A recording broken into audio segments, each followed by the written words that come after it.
Welcome to Hussey recipes. இன்றைக்கி நம்ம வந்து ரெஸ்டாரண்ட் ஸ்டைல் ஃபிஷ் கறி எப்படி செய்யலான்னு பார்க்கலாம்.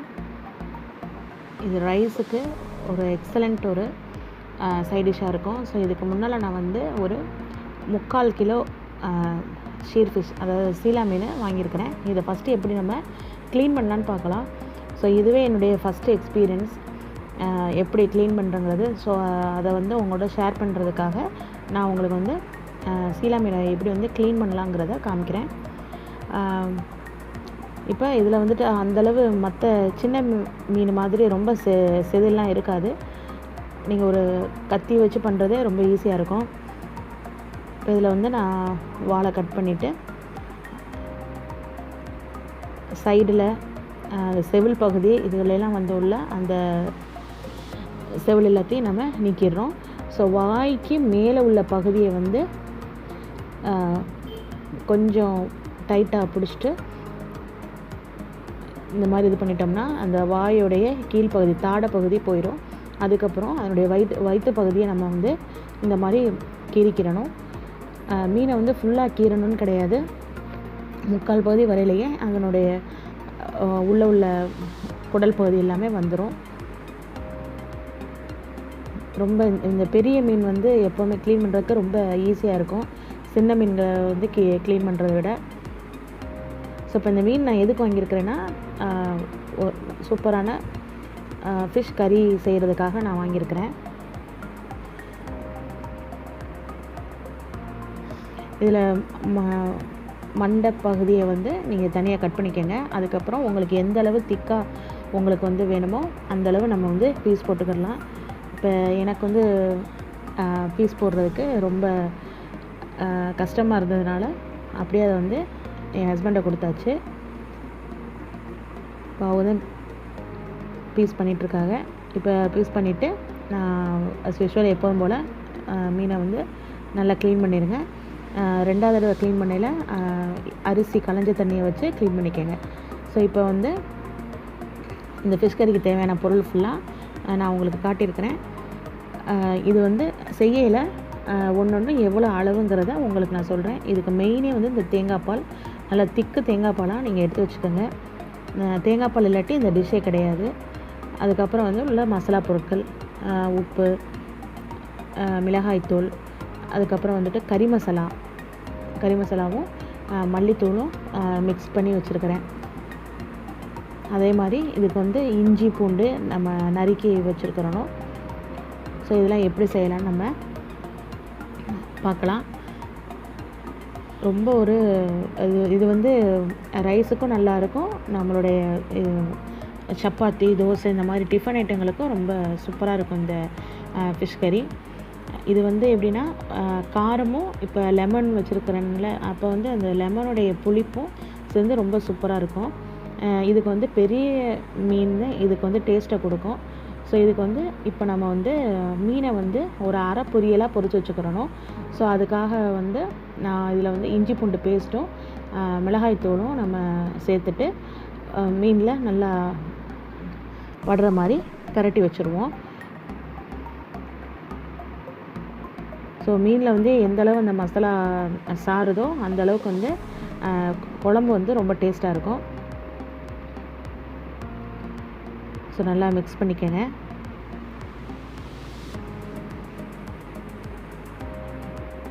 மிக்ஸ் பண்ணியாச்சு.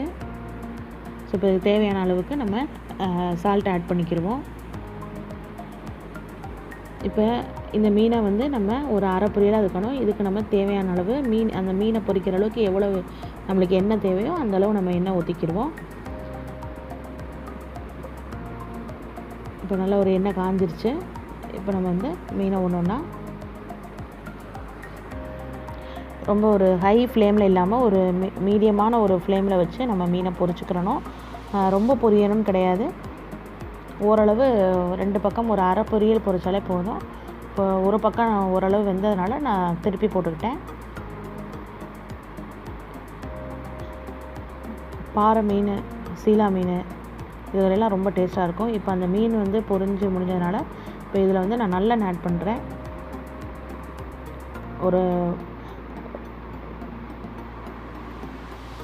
ஒரு 4லேருந்து ஒரு 5 டேபிள் ஸ்பூன் அளவுக்கு நல்லெண்ணெய் ஆட் பண்ணுங்கள். அதுக்கப்புறம் கருவேப்பிலை ஆட் பண்ணிக்கோங்க. நல்லா கருவேப்பிலை நல்லா வந்து பொரிஞ்சு வரட்டும். பொரிஞ்சதுக்கப்புறம் அடுத்து 2 பச்சை மிளகா, உங்களுக்கு காரம் வேணுன்னா கூட ஒரு 2 பச்சை மிளகா கூட போட்டுக்கோங்க. வதங்கினதுக்கப்புறம் சின்ன வெங்காயம் ரொம்ப டேஸ்ட்டாக இருக்கும். சின்ன வெங்காயம் இல்லாதவங்க பெரிய வெங்காயம் ஆட் பண்ணிக்கோங்க. சின்ன வெங்காயம், பூண்டு இந்த மாதிரி நறுக்கி, இஞ்சி பூண்டு பேஸ்ட்டு போடக்கூடாது, இந்த மாதிரி கட் பண்ணி தான் போடணும்.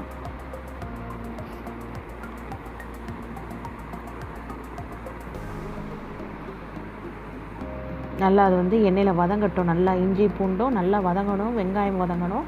அதுக்கப்புறம் நம்ம வந்து ஒரு 10 நிமிஷம் கழித்து நம்ம என்ன செய்யலாம், தக்காளி ஆட் பண்ணிக்கோங்க. நல்லா எல்லாம் வதங்கி நல்லா சுண்டின பிறகு நம்மளுக்கு தேவையான மசாலாக்கள் ஆட் பண்ணிக்கிடலாம். இதில் வந்து உப்பு, அடுத்து கறி மசாலா எப்படி பண்ணுறதுன்னு ஆல்ரெடி நான் ஒரு வீடியோ போட்டிருக்கிறேன், நீங்கள் அதில் பார்த்தீங்கன்னா உங்களுக்கு தெரியும். அதுக்கப்புறம் மஞ்சள் தூள், கொரியாண்டர் பவுடர், அதாவது தனியாத்தூள் இதெல்லாம் போட்டு அந்த மசாலா வாசனை போகிற அளவுக்கு நம்ம வந்து வதக்கிக்கிறணும். அதுக்கப்புறம் தேவையான அளவு தண்ணீர் விட்டுக்கிறணும். இப்போ நம்ம வந்து தேங்காய் பாலும் நம்ம ஆட் பண்ண போகிறதுனால தண்ணி நம்ம வந்து ரொம்ப ஆட் பண்ண வேணாம். இது ரொம்ப வந்து திக்காகவும் இருக்கக்கூடாது, தண்ணியாகவும் இருக்கக்கூடாது. ஒரு மீடியமாக இருந்தால் தான் அது வந்து ரைஸுக்கும் சரி, சப்பாத்தி, தோசை இந்த மாதிரி இதுகளுக்கும் நம்ம வச்சுக்கிற முடியும். பாருங்கள், பார்க்குறதுக்கு எவ்வளோ கலர்ஃபுல்லாக இருக்குது. இது நம்ம நல்லா வந்து ஓரளவு கொதிக்க விடுவோம். ஒரு 10 நிமிஷம் நீங்கள் கொதிக்க விட்டுச்சுன்னு வைங்களேன். இந்த கொதிக்கிற ஸ்டேஜில் நம்ம என்ன செய்யணும்னா, நம்ம அரை பொரியலாக பொரிச்சு வச்சுக்கிற மீனை அந்த எண்ணெயோடையே நம்ம போட்டுடலாம். கடைசியாக அந்த எண்ணெய் எல்லாம் தனியாக பிரிஞ்சு வரையில் பார்க்குறதுக்கே இந்த குழம்பு வந்து ரொம்ப அருமையான ஒரு டேஸ்ட்டாக இருக்கும். போட்டாச்சு. இதுக்கப்புறம் வந்து மீடியத்துக்கு கம்மியாக ஒரு லோ ஃப்ளேம் கூட வச்சுக்கோங்க. ஏன்னா மசாலாவும் கொதிச்சிருச்சு, மீனும் ஆல்ரெடி 3/4 உங்களுக்கு வெந்த மீன். இப்போ பார்த்தீங்கன்னா எண்ணெய் பிரிஞ்சு வருது பாருங்கள் ஓரத்தில். ஸோ இதுதான் கரெக்டான ஸ்டேஜ். இந்த ஸ்டேஜில் நம்ம என்ன செய்கிறோம்னா, நல்ல திக்கான தேங்காய் பால் வந்து நம்ம எடுத்து வச்சுக்கிறோம். ஸோ இதை நம்ம வந்து ஆட் பண்ணுறோம். தேங்காய் பால் நீங்கள் போட்டு ரொம்ப கொதிக்க விடக்கூடாது. இப்போ நம்ம வந்து அந்த கொதி வரையிலேயே இந்த தேங்காய் பால் ஆட் பண்ணிக்கிடுவோம். ஸோ இது வந்து மீன் குழம்பு ஒரு டேஸ்ட்டே இருக்காது. இது ஒரு எவ்வளோ ஒரு கறி குழம்போடைய டேஸ்ட் இருக்கும், புளிப்பு சத்தும் இருக்கும். ஏன்னா இப்போ நம்ம வந்து புளிக்கு பதிலாக நம்ம என்ன ஆட் பண்ண போகிறோம்னா,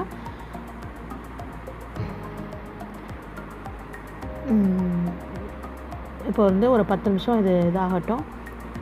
வந்த பிறகு நம்ம வந்து புளிக்கு பதிலாக லெமன் ஆட் பண்ணிக்கிறோம். ஸோ லெமன் வந்து லாஸ்ட்டாக போடுங்க. இந்த மாதிரி வடிகட்டினா நம்மளுக்கு வந்து ஈஸியாக இருக்கும். போட்டாச்சு. இப்போ இது கடைசியாக ஃபைனல் டச் வந்து நம்ம கொத்தமல்லி இலை போட்டிங்கன்னா ரொம்ப அருமையான நம்மளுக்கு ஒரு ரெஸ்டாரண்ட் ஸ்டைல் ஃபிஷ் கறி ரெடி.